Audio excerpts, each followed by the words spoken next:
When he raped her home, Sabrina saw, in a parakeet's cage by dredgerous lands and devious depths, playing catched and mixed with the gleam of her shadow. If a flick had been there to pop up and pepper him, past old Mins Mance and Maisons Alfou, and the rest of incurables and the last of immurables, the quack and I may. Oh, pass more that and oxus another. Dum dum dum dum, and his wee folio. Was his health insured in the Stork and Pelican against bunglers, flu and third risk parties? I heard he dug good tin with his doll, Delvin first and Dublin after, when he raped her home, Sabrina saw, in a parakeet's cage by dredgerous lands and devious depths, playing catched and mixed with the gleam of her shadow. If a flick had been there to pop up and pepper him, past old Mins Mance and Maisons Alfou, and the rest of incurables and the last of immurables, the quaggy wag for stumbling. Who sold you that jack-o'-lantern's tail? Pemmicans, pasty pie, not a grass hoop to ring him, not an ant's grain of ore. In a gabbard he barked at the boat of life from the harbourless Ivernican till he spied the loom of his landfall, and he loosed 2 croakers from under his tit, the grand Phoenician rover. By the smell of her kelp they made the pigeon house. Like fun they did, but where was himself the time and year? That merchant man, he sweated their scotties right over the wash, his cavalier's burnous breezing up on him, till with his renegade bound he rode and borsed her bar. Pilto meo, such caught a one. And the whales away with the grayling. Tune your pipes and fall a-humming, you born Egypt, and you're nothing short of one. Well, tell him soon and curb your Eskimo. When they saw him shoot swift up her Shiva sheath, like any gay Lord Salomon, her bulls they were roaring, surfed with spree, Boyarkabua, Boyanabue. He earned his little bun bath hard, our scaly bread, the trader, he did. Look at here, in this wet of his prow. Don't you know, he was called the bairn of the brine, Wasserborn, the water baby? Ave Maria, so he was. HCE has a codfiskey. Sure, she's nearly as bad as him herself. Who, Anna Livia? Aye, Anna Livia. Do you know she was calling back bandit cells from all around, Nyumbanyu, Chamberchu, to go in to him, her erring chief, and tickle the pontit easy, oisy? She was, gutter pot. Isn't that the limit? As El Negro winced when he wanced in La Plata. Oh, tell me all I want to hear, how loft she was lift a ladder extra, a coney wink after the bunting fell, letting on she didn't care, seeing a phase on the absentee, him man in possession, the proxenet. Proxenet? And what is that? Emmy for your Russisch Hondu jargon, tell it in Franca lingua, and call a spade a spade. Did they never share you Ebro at school, you anti-abecedarian? It's just the same as if I was to go, par example now, in Conservancy's cause out of telekinesis, and proxenet you. For cockset's sake, and is that what she is? What little I thought she'd act that low. Didn't you spot her in her window, wobbling up on an osier chair, with a music before her, all cuneiform letters, pretending to ribble a reedy dirg on a fiddle she bogans without a band on?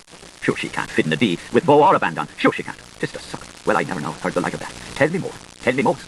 Well, old Humber was as glum as Grampus with the tears at his paw and the buboes for ages, and neither bowman nor shot abroad, and bales all brant on the crests of rockies, and ne'er a lamp in kitchen or church, and giant's holes in Grafton's causeway, and death-cap mushrooms round Fungus grave, and the great tribune's barrow old Darnell's accumul, sitting Sambra on his set, gramming and drumming, asking queasy quizzers of his rueful countenance, his child linen scarf to encourage his obsequies where he checked their depths in that Mormon's Thames, bequesting and hand-settled, hop, step in a deep end, with his berths in their toiling moil, his swallower open from swalf to fore, and the snipes of the gutter pecking his crops, hunger striking all alone and holding doomsdag over himself, breeing his weird with his dander up and his fringe combed over his eggs, and roaming on loft till the sight of the starns, after swarthy cows and weedy brooks, and the tits of body and the lights of pest, and to fear was parish worth that mess. You'd think all was dodo belonging to him, how he darmed the drance in Durance Val. He had been belching for 7 years, and there she was, Anna Livia. She dared catch a winkle asleep, hurling around like a chit of a child, when the one, a finger thick, in a lapse on her skirt and danas on cheeks, for to issue bonjour to her dear double dam, with Euphrates and salt from his magyard. And an odd time she'd cook him up blooms of fisk, and lay to his haunts put her meddery eggs, yayis, and Stanish beacons on toast, and the cup and have so wishy-washy of Greenland's tea, or a zup can of kafue mokau and sable, or shijiang supri, or his ale of ferns and true arcuta, and a shinko bread ham jambobana, for to please that man hog stay his stomacher, till her pyrrhic knees shrunk to nutmeg graters, while her toggle joints shook with gout, and as rash as she'd rust with her peak load of vivers up on her sieve, met a whirl rage at swales and reeses, my hardy hecky cast them from him, with a stour of scorn, as much as to say, you sow and you soge, and if he didn't peg the plateau on her paw, believe you me she was safe enough. And then she'd ask to vistula him, the heart bowed down, or the rakes of Mallow, or Kelly Michele's Le Calumnia e un Vermicelli, or a Balfi bit of old Joe Robinson. Such o fuffing of fighting 'twould cut you in two. She'd bake the hen that crowed on the terrace of battle. What harm if she knew how to cockle her mouth, and not a mag out of him, no more than out of the mangle weight? Is that a fact? That's a fact. Then, riding the Rica and Roya Romanche, Anona, Gabroran aristocrat, Nivia, doctor of sense and art, with sparks, piri-flickatims funkling her fan, and a frostivian cresses dashed with fireflies, while the prom beauties shrieked neath their bearer skins, in a period gown of changeable jade, that would robe the wood of 2 cardinals' chairs and crush poor Colin and smother McCabe. Oh, Lazarskate, there's Pawpaw Patches, and bramming to him down the feed shoe, with her 56 kinds of fondling endings, the pooth rambling off her nose, Vuggy Barney, Wickery Mandy, hello Ducky, please don't die. Do you know what she started cheating after with a choicey voicey, like Water Ducks, or Madame Delbart or Romeo Resk? You'll never guess. Tell me. Phoebe dearest, tell me, and I loved you better nor you knew. And letting on, Hone var daft about the warbly songs from Overhaulmen, high head skirts or ladies' hen smoke a lily hung pegger, and so on and so forth and so forth in a tone sonora, and both her below like Berry and his sandy cloak, so umvelosi as deaf as a yawn was stud. Go away, poor default dearie, you're only teasing, Anna Liv, as chalk is my judge. And didn't she up in swords and go and trot doon and stand in her door, puffing her old Eugene, and every servant silly girl or winsome farmerette walking the Highland roads, soy, Fun Valley, Dairy or Mary, Maluker, Orny or Grow, using she make her simple sign to slip inside by the sully port? You don't say the silly post, betwixt but I do, calling them in one by one, to block Berham here the shoe Benacaddy, and legging a jig or so on the seal to show them how to shake their vendors, and the dainty how to bring to mind the gladdest garments out of sight, and all the way of a maid with a man, and making a sort of a cackling noise like 2 and a penny or half a crown, and holding up a silver shiner. Lordy, did she so? Well, of all the ones ever I heard, throwing all the nice little whores in the world at him. To any captured wench you wish of no matter what sex of Pleistel ways, two at a tamer, a Lizzie a lassie, to hug and have haven in Humpy's apron. And what was the wire-eye reamer she made? Oh, death, oh, death. Tell me the trend of it while I'm lathering hail out of Dennis Florence McCarthy's combis. Rise it, flutchy, pian piano. I'm dying down off my iodine feet until I learn Anne Olivia's cushing glue that was writ by one and read by two and proved by a pool in the park cup. I can see that. I see you are.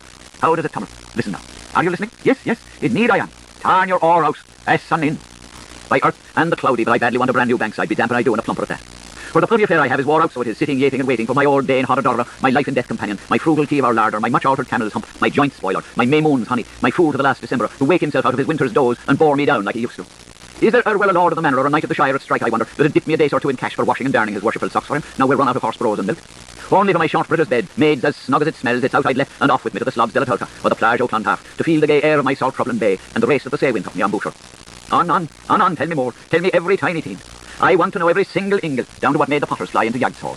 And why were the vessels wet? That home of Phoebe's winning me warm. If a man of the horse but hard me, we'd be bunduki boy meet Ascari gal.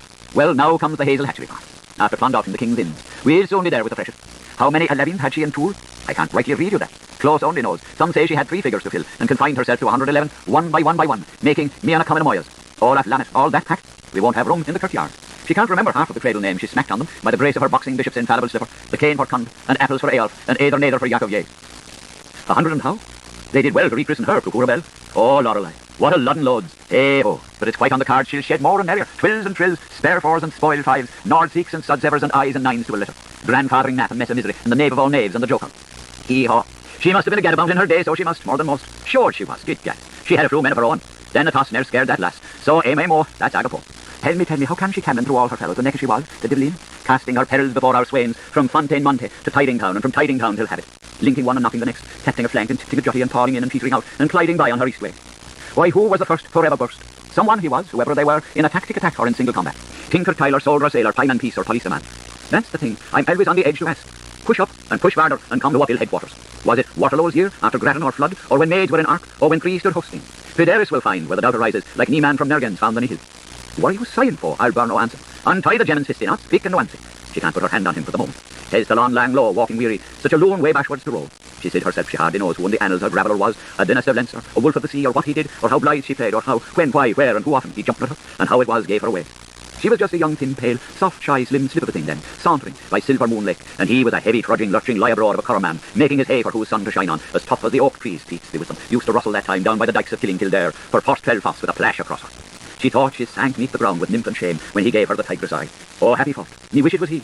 You're wrong there, terribly wrong. Tisn't only tonight you're anachronistic. It was ages behind that when Nullers were nowhere, in County Wicklow, Garden of Erin, before she ever dreamt she'd leave Kilbride and go foaming on the Horsepass Bridge, with the great south or western wind storming her traces, and the Midlands drain waster a search for her track, to wend her ways by and by, Rebecca o' worse, to spin and to grind, to swab and to thrash, for all her golden lighty in the barley fields and penny lots of Humphrey's Ford of Hurdlestown, and lie with the land leaper, Wellington Orsa. Alas, the Lagos of girly days. For the dove of the Bunis. Was it? Is it? Are you certain sure? Not where the fin fits into the morn, not where the nor takes leave of bloom, not where the braid of Arts the Fairer, not where the Moy changes her minds twixt Colin and Con between Con and Colin, or when Neptune sculled and Tritonville rode and Leandro's 3 bumped heroines too? Nay, a narif, nen, nonny, nos. Then whereabouts in Ow and Avoca? Was it east with Whist, or Lucan Yoken, or where the hand of man has never set foot? Tell me where the fairy first time. I will, if you'll listen. You know the Dingle Dale of Lugalaw.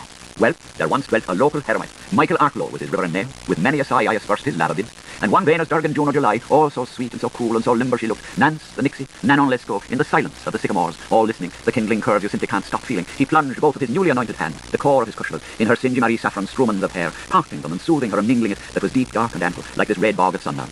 By that veil closes lucid black, the rainbow's heaven arches orange l'orange. Half rough dizzying gard, her enamelled eyes indergoading him on to the vierge violation.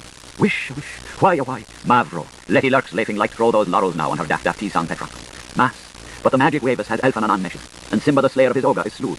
He could not help himself, thirst saw that hot on him, he had to forget the monk in the man, so rubbing her up and smoothing her down, he bathed his lips in smiling mood, kiss a kiss after kiss a cush, as he warned her never, on Anana Pogues of the freckled forehead. Why you pars Secheressa, she healed her sooth. But she rose 2 feet higher in her own estimation, and steps on stilts ever since. That was Kiswa healing with Bantul for balm. Oh, wasn't he the bold priest? And wasn't she the naughty Livy? Naughty Nan is now her navin. Lads in Scout's breeches went through her before that. Barefoot Byrne and Wallamy Wade, looking a queer's noblest pics, before she had a hint of a hair at her fanny to hide, or a wasn't to tempt a birch canola, not to mention a Bergic porterhouse barge. And ere that again, Leda Leda, all unready, too faint to buoy the fairiest rider, too frail to flirt with a cygnet's plume, she was licked by a hound, Chiripachiruta, while bowing her pea, pure and simple, on the spur of the hill in Old Kipure, in bird song and shearing time. But first of all, worst of all, the wiggly lively, she side-slipped out by a gap in the Devil's Glen, while Sally, her nurse, was sound asleep in a slough, and fee-fee-fi-fi, fell over a spillway before she found her stride, and lay and wriggled in all the stagnant black pools of Rainy under a fallow coo.